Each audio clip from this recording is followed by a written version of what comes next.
إن الحمد لله نحمده ونستعينه ونستغفره ونعوذ بالله من شرور أنفسنا وسيئات أعمالنا من يهده الله فلا مضل له ومن يضلل فلا هادي له وأشهد أن لا إله إلا الله وحده لا شريك له وأشهد أن محمدا عبده ورسوله أما بعد فإن خير الحديث كتاب الله وخير الهدي هدي محمد صلى الله عليه وسلم وشر الأمور محدثاتها وكل محدثة بدعة وكل بدعة ضلالة وكل ضلالة في النار. فقد قال الله سبحانه وتعالى في كتابه الحكيم: أعوذ بالله السميع العليم من الشيطان الرجيم. بسم الله الرحمن الرحيم. يا أيها الذين آمنوا اتقوا الله حق تقاته ولا تموتن إلا وأنتم مسلمون. وقال اعبدوا ربكم الذي خلقكم من نفس واحدة وخلق منها زوجها وبث منهما رجالا كثيرا ونساء واتقوا الله الذي تساءلون به والأرحام إن الله كان عليكم رقيبا. وقال تعالى: يا أيها الذين آمنوا اتقوا الله وقولوا قولا سديدا يصلح لكم أعمالكم ويغفر لكم ذنوبكم ومن يطع الله ورسوله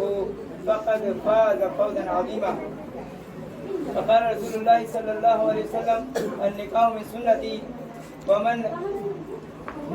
رغب عن سنتي فليس مني او كما قال صلی اللہ علیہ وسلم.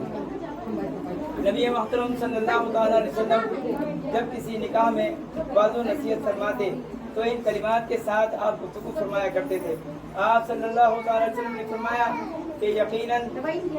اللہ سبحانہ تعالیٰ کے لیے تمام تعریفیں ہیں، یعنی اللہ کا شکر اور اللہ کی تعریف. اس لفظ کا معنی ہوتا ہے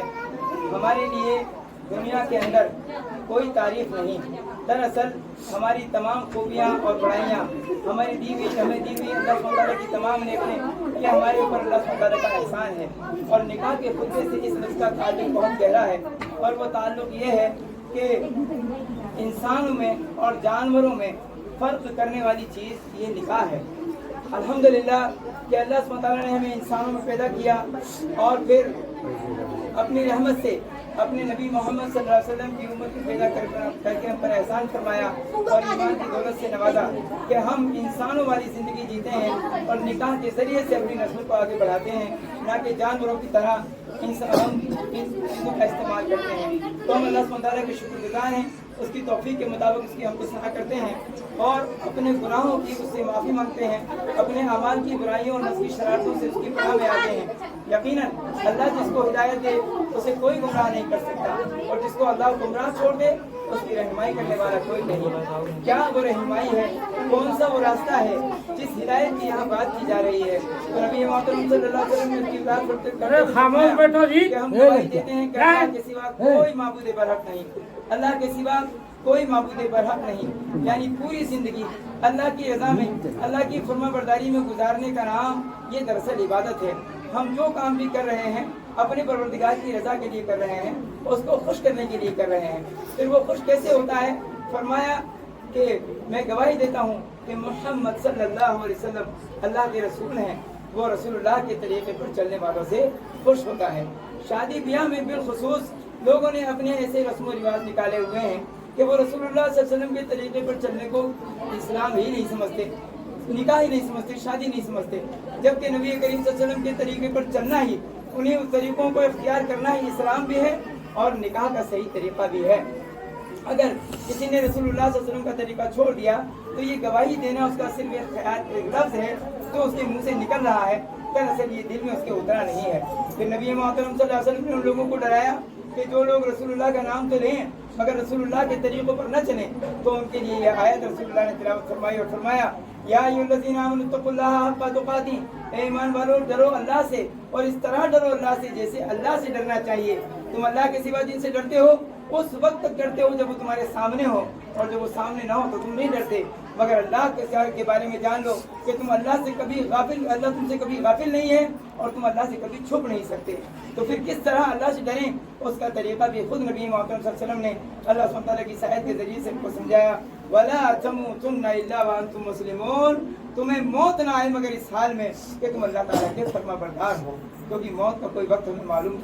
نہیں ہے. کہیں ایسا نہ ہو کہ ایسے وقت میں ہماری موت آ جائے کہ تم اللہ کی نافرمانیاں کر رہے ہوں تو ساری زندگی کی عبادات بیکار چلی جائیں گی اور ہم برباد ہو جائیں گے۔ نبی محترم صلی اللہ علیہ وسلم نے نکاح کی اہمیت پر روشنی ڈالتے ہوئے سورۃ النساء کی آیت نمبر 1 کو تلاوت فرمایا اور فرمایا یا ایھا من نفس واحدہ، اے لوگوں اس پروردگار سے ڈرو جس نے تمہیں ایک جان سے پیدا کیا، وخلق منها زوجها، اس سے ان کی بیوی کو پیدا کیا، وبث منهما رجالا كثيرا ونساء، اور ان دونوں کے ذریعے سے پھر اللہ نے زمین پر بے شمار مرد عورتوں کو پھیلا دیا۔ واتقوا اللہ، ڈرو اللہ سے، تساءلون به، جس کے نام سے تم یہ رشتے ناطے جوڑتے ہو، والارحام، اور جب یہ رشتے ناطے جوڑ لو تو ان کی پاسداری کرو، ان کو خراب کرنے کی، انہیں توڑنے کی کوشش نہ کرو بلکہ ان کو نبھانے کی کوشش کرو، کیونکہ انسان کی فطرت میں غلطیاں، بھول چوک اور خرابیاں ہیں، اور اللہ سبحانہ تعالیٰ نے اس سے آگاہ کرتے ہوئے آخری بات اس آیت کے اندر بات بیان فرمائی،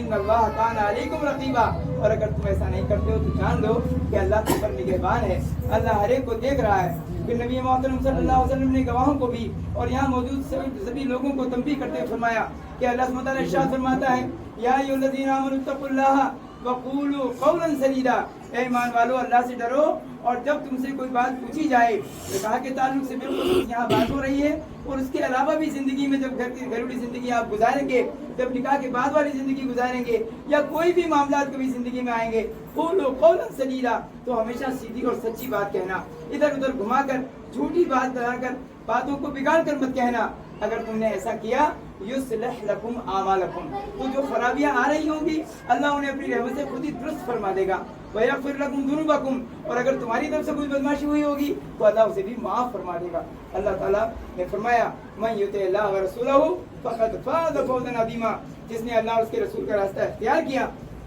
اس نے بہت بڑی کامیابی کو حاصل کر لیا۔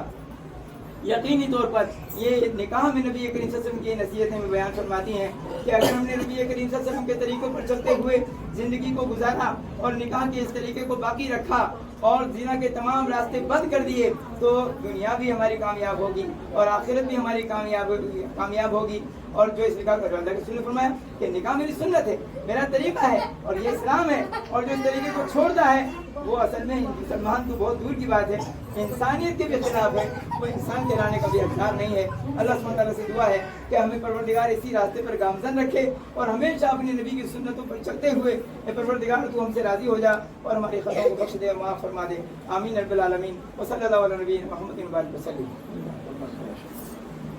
آپ نے اسے فرمائی ہے